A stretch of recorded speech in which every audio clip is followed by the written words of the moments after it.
పాదం నుంచి తల వెంట్రుక దాకా ప్రతి దాంట్లోనూ మనం ఎక్కడా బిగించకూడదు. అతి సహజంగా ఫ్రీగా ఉంచుకోవాలి. మొట్టమొదటి పాయింట్. ఇప్పుడు శరీరం సుఖవంతం అవుతుంది. సుఖం అనేది అది, ఆ సుఖాన్ని ఇవ్వాలి శరీరాన్ని. రెండవది శ్వాస మీద ధ్యాస.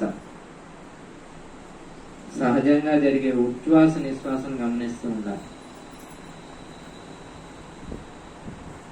మన లోపలికి వెళ్తున్న గాలిని, బయటికి వస్తున్న గాలిని గమనిస్తూ ఉండాలి.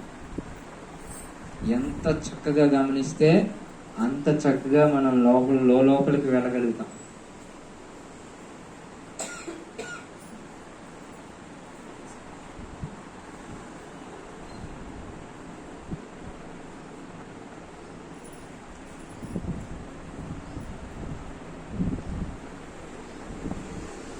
ముక్కులోని గాలి ముక్తికి మరి దారే అన్నారు.